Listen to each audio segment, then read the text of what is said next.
Let's talk about the SSG though. Going back to Three Tenets Podcast.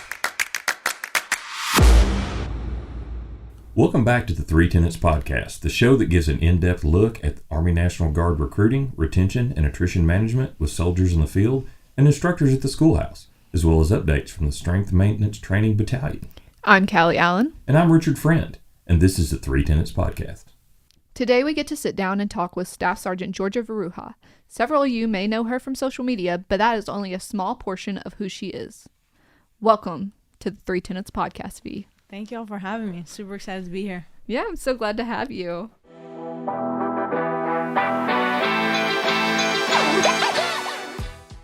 When we got ready to start this, we were talking about the fact that you're from Greece. And one of my deployments that I was in, I lived in Suda Bay, Greece. Yep. And so we were kind of talking about the words you learn and the customs and things like that. Tell us about growing up, and then said you've been here for how many years? So I moved here when I was 13, and I'm 27 now. So yeah, it's been, I guess, a little bit over 11, 12 years now.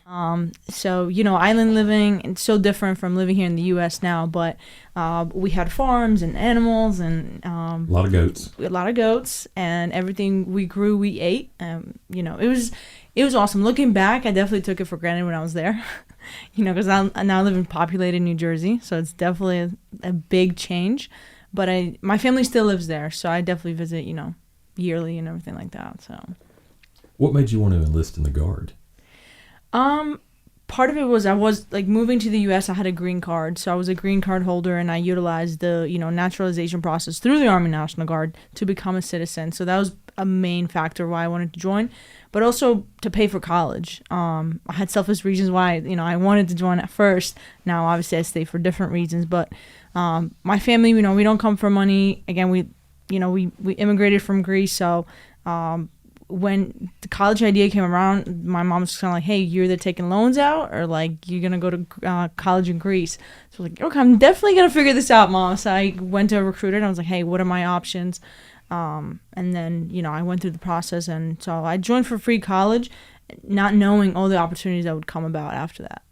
So when you talk about, you know, you were going to have to get student loans if you didn't do this, and especially the Greek schools, you and I know that the schools are completely different. Yep. There's a different course of study. There's a different foundation, and everything's like a lot of the doctors in Greece come over here to study and things like that. Yep. But talk about how if you'd had to get those loans, they would have not only affected you but your family, because Greek families are very tight knit. Yeah. And so a debt with you is a debt with the whole family. Exactly. Yeah. So I wanted to attend Rutgers University, and Rutgers is about $40,000 a year, right? So we're talking a hefty amount, you know, $120,000 coming out plus interest, because I probably would not be able to pay it off quickly enough after.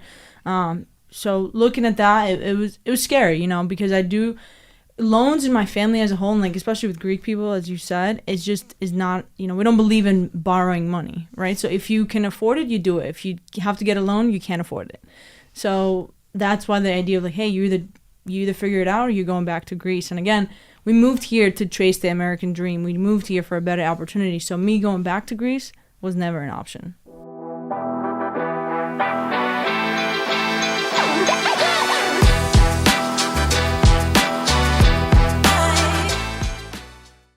So when it comes to the Guard, I know you've had a lot of opportunities being a part and becoming an R&R NCO. Yeah.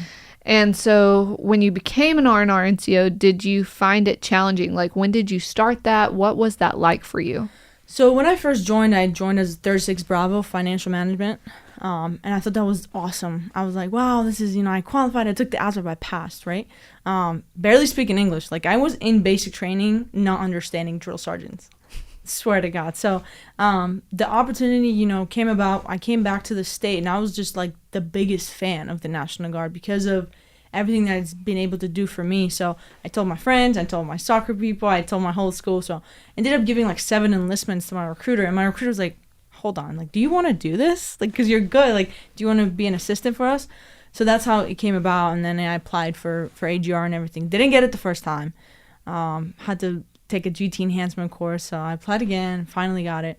But the National Guard has truly given me like the tools I need to become successful, and every like year I spent in the uniform, I realized like what a great decision I made at 17. And I'm surprised that I made it at 17, truly. Like, because kids nowadays, being RNCO, talking to 17-year-olds, they don't even know what's to eat tomorrow, yet along, so it's just, I'm just grateful. Yeah, and asking them to make a plan for 6 years down the road. You ask a 17-year-old, I need you to sign this contract. Yeah. That's 6 years long, and they can't even see themselves 6 years down the road. They can't see themselves 6 hours down the road. Like you said, they don't even know what they're going to eat. Now, I don't think you have to sell something if you believe in it and you truly know your product. 1 week in a month, 2 weeks out of the year, job training, insurance, retirement. Again, I think it's the best kept secret in the country. 100%. 100%. I mean, we're all brand ambassadors, and it's not like we do this because we are recruiters or no, like I truly believe in the product, right?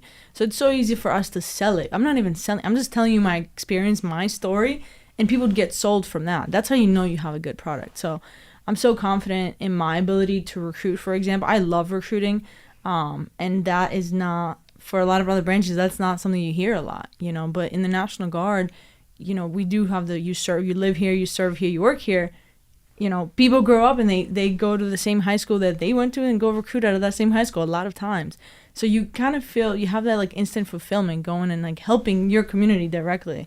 That wasn't the case for me, but still just the idea of being able to change lives and help somebody out of either a bad situation or help, you don't have to be in a bad situation to join. You can join anytime and make your situation even better. So this is for everybody. Everybody can do this.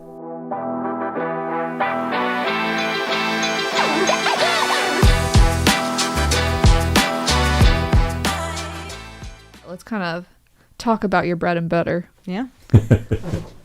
I know we mentioned a little bit before that you have a following.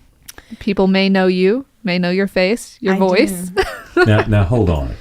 I was even impressed, and I'm a grandpa. I'm an old man, and I was like, "You have 500,000 people." I said, "What do you do if like 10% of the people try and message you? How do you answer 50,000 messages?" That to me is amazing. That obviously you're doing something that connects with people. So I mean, like Caly said, tell us some more about that. Yeah, me and Caly were just talking about that a couple of days ago. So, it's crazy when you get to those numbers, right? When I remember when I got to like 20,000 and I'm like, wow, that's like my entire city in Greece. Like when I grew up in Greece, and then, you get to 100 and 200, like as it grows. I mean, I didn't do anything special. Like going back, I'm a firm believer of, I don't gatekeep. I like to put information out. And so through social media, what I try to do is, again, tell my story, show people that this is possible. I kind of humanize the uniform in a way. I show them, hey, yeah, I'm a recruiter. Yes, I'm a soldier. I've done this and this, but I also go to college. I have a brother that we do these things together, and I try to make it relatable and fun. And I think people resonate with that because when people think of the Army or when they see the uniform, they often shy away from it just because, this is somebody that like goes to war or whatever the case may be. And they don't have that full picture of like specifically what the National Guard does. Not to say, hey, we don't go to war, but it's a little bit of different in the profession. So I try to show that. And now we have our podcast as well, Guard to Guard podcast. We just share stories of soldiers. So we just try to put the story out there.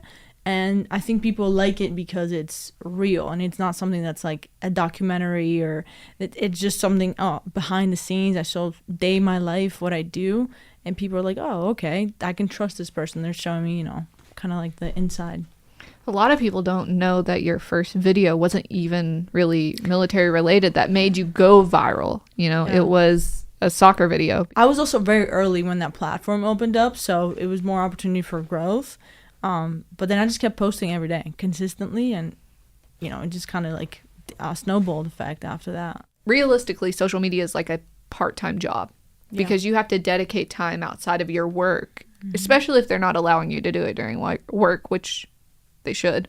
Yeah. But if they're not allowing that time for you, you have to take time away from your family I think the difference is I like it. So I don't really see it as like, hey, I'm taking time. I'm like, hey, let's do it together, or let's try to incorporate this. And I always say like my eyes is like a lens. Like I always like when I see it, like I just visualize it, right? So and if I don't make the video, like it's to the point where now I'm like, I look back and I'm like, dang, I should have made that video. Like it was a great opportunity. I should have like at least on my camera roll and I could post it later.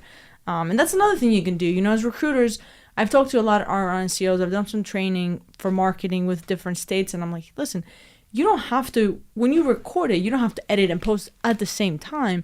You can just record it. When you have time, edit it. When you have time, post it. And kind of like manage your time that way. Oh, yeah. I'm big on content loading. That's what I try to tell students here. Like, if you're not choosing one day out of your week, making multiple videos, especially if you know that your week's going to be crazy busy, schedule them out, whether you have a scheduling platform or just schedule it on your phone. Be like, I'm going to post this one at this time, this day, and do it. And obviously there's a generational difference. But when you're posting, how does your social media post, like how do you decide what your subject's going to be, what your topic is, and how does that assist you in the recruiting mission that you have? As recruiters, you're going to all these cool events. You have a Black Hawk event. You have access to all these amazing things. We have a big event coming up in October with the college football military appreciation game, Rutgers versus Ohio. It's one of the biggest games in college football, in the fall. And so we're there, and I just create content. I have, hey, Rutgers mascot, come over here. Let's make this video really quick. And it just kind of like flows like that. And then what I try to do is I try to convert online engagement to real life appointments, right? And if they have the inkling that they might want to join, you're that person that's there, that they identify you, that, okay, maybe I'm willing to sit down and talk. And because I've seen what this person does, I've seen them at the Black Hawk events, I've seen them at the Ohio game, I've seen them on campus, this is my person I need to go to. Like you've become the branded person, even though there are multiple branches. Yeah. You're the brand and the face of recruiting at Rutgers. Yeah, correct? Exactly. I'm like Mrs. Military. I have people hitting me up that want to join the Air Force, the Navy, the Coast Guard, and I'm like, yeah, let's talk about the Army National Guard though. Yeah.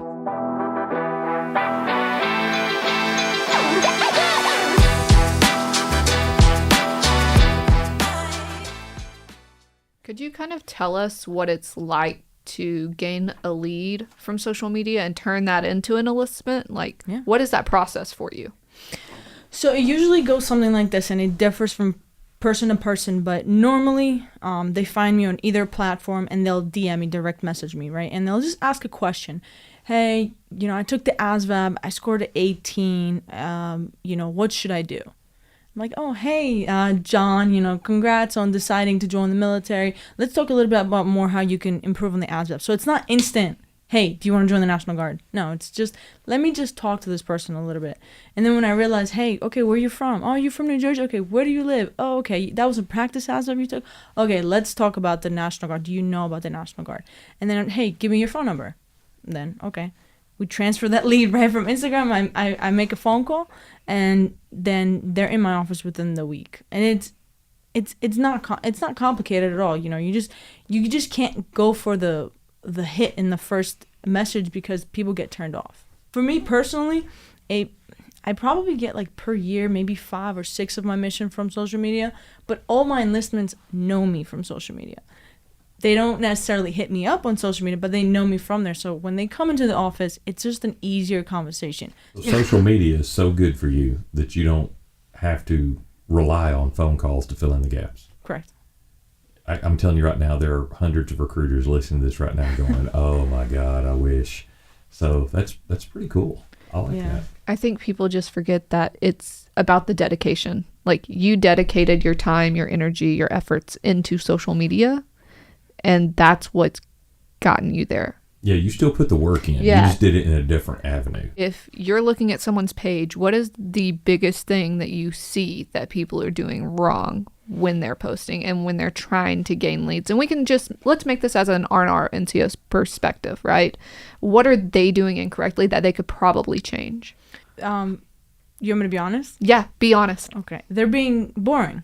right? They're creating these things, MOS Monday, and they post 8-8 Mike picture up on the thing.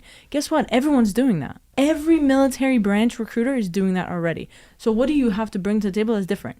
Your story. Tell me about you. Tell me about the chickens that you have. Show me your son, right? Like, make it personable where I want to see you on my feet because I'm invested now, right? Now, again, it comes with, like, the bad things. Now people know about you. They know a little, but as far as recruiting, it's relationship building. So don't post just about the National Guard. Tell me who you are. So the biggest mistake that I see is when I go on somebody's profile and it's, like, flag here, MOS Monday, ASVAB Tuesday. It's like, okay, cool, that's nice, but everyone's doing it, so that's what sets you apart. Do you like to hike? Do you like running? Do you like going to sporting events? What makes you you? And then post about that. And guess what? You can post in uniform too. Yeah. Do both. That's what makes you you. You are a citizen soldier, right?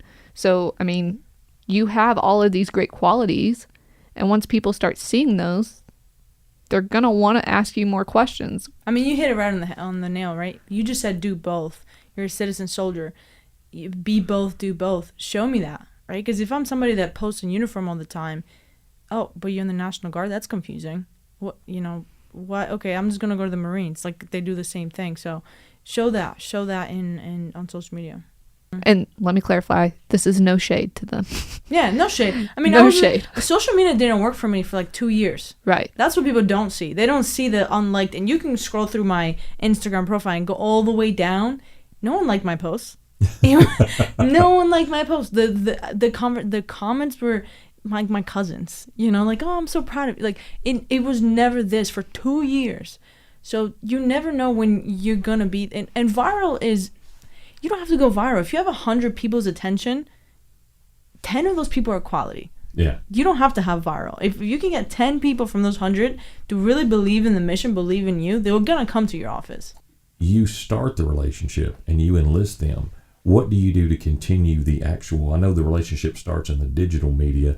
What do you do to continue the relationship as an NCO after they enlist? Like, do you contact them in basic? Do you keep up with them after they've enlisted? Do you do a follow-up after they've come back from AIT and reported to their unit and things like that? Yeah, so we have, and I'm so glad you brought that up, because I'm very passionate about service after sale, because it's something that, no shade, but my recruiter didn't do, right? And a lot of us, it is what it is. But so we do have a couple of things. One is we do a weekly PT program, and we invite those soldiers back to run it. So now they're practicing DNC and PRT. And guess what? When they go to BLC, they're good to go because they've been doing it weekly with us. And plus, you probably get some referrals from those folks. Exactly. Because the service after the sale makes you a force multiplier. I try to empower them. Like, hey, you are now the next generation. You're the future of this force. Tell us about you. I'm kind of like tired. Like, I how many times can I say I'm an immigrant? I moved here from Greece. I'm like, let me talk about my people now. Like, you are the next leader in this organization. What do you have to offer? Where did you come from? What is your story? And that's why we also created the Guard to Guard podcast to focus on them. I love that. That's a great story to not let it end with you, to train your replacement. That's what I always wanted to do. I wanted to train my replacement so that they excelled after I was gone. If it falls apart after I leave, then that's a reflection on my lack of leadership. What do you look for in a new baby recruiter? For a new recruiter, the biggest thing I would say is, like you said earlier, dedication to the mission. If you can't work, you don't belong in recruiting, because it is 24/7. If you think that there's no long days and early mornings, you're, sadly mistaken, my friend. So that's what I tell them. I say, hey, are you willing to work? Okay. Yes? Cool. All right. Now let's talk about your process, because I can change process. If you're not good at selling things, I can teach you. I can come shadow me. Like, you'll find, we'll figure that out. But if you're not willing to work, and we've had ADOS before where they come on and they have missions. They have these 6-month orders, right? And now they show up late to the office, or, they are at this high schools and they're on their phones and they're not really paying attention. They're not giving me, I know you have the 100%. I'm not asking for 100, just give me 80, right? But they're giving like less than 50. Like, you don't belong here. So first is dedication to the mission, and second, I think, is just like passion, excitement to do this job. Because if you don't have just like joining, if you don't have a good reason why you're joining, you're probably going to do one term and then get out, right? same thing in recruiting. If you're not really passionate about this, after SQI4, I think that the drop rate was like they said huge. It's the same. They don't have the excitement. So let's talk about that before we even hire you. Before I give you the 6 months of money that we could put in somebody else, let me interview you first. Make sure you have the X factor.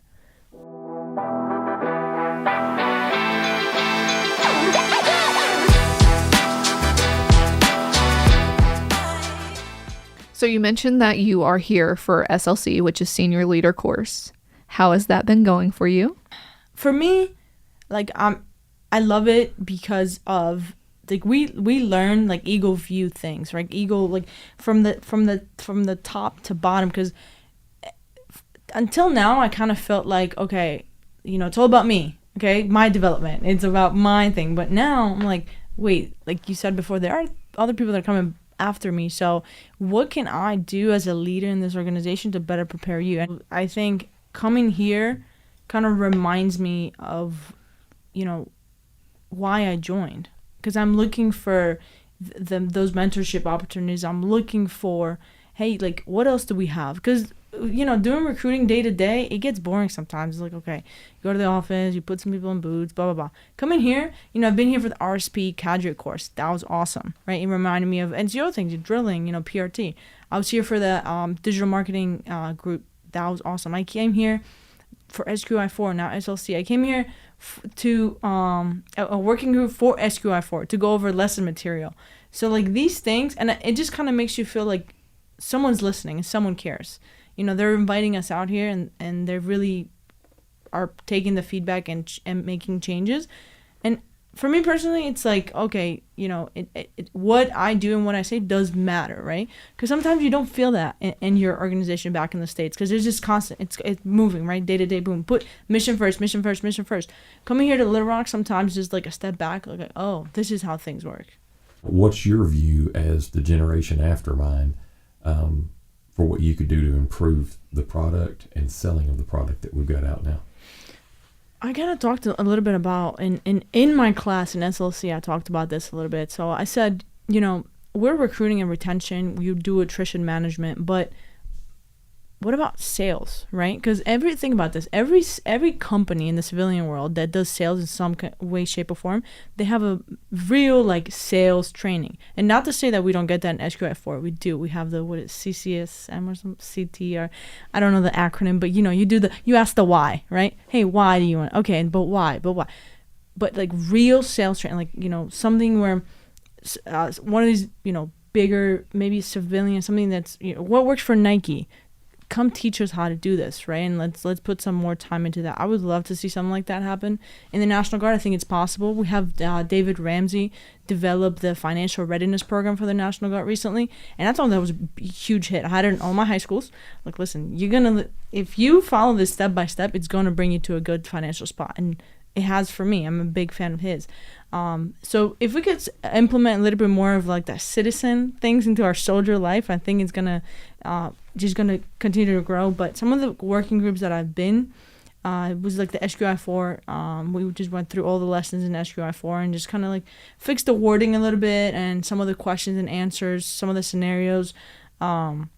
And that was super fun. We had some instructors join us in that and really tell us the importance of the lessons, because it's easy to go through SQI4 and look at the lesson and be like, no, this is not relevant. But when you have those instructors come and say, hey, like, this is why we teach this, right? Because of Big Army or whatever, they give you the why, right? And it all brings it like full circle to you. So I'm always open to really any working group. I love being part of things and processes. And so but the one I'm looking forward to, and I know it's coming. I don't know when, maybe when we get the budget, but more sales training, like real, prospecting, digital, like marketing, and just like more social media things. I would love to be part of that. Well, Sergeant V, thank you for coming on our podcast. Thank you, guys.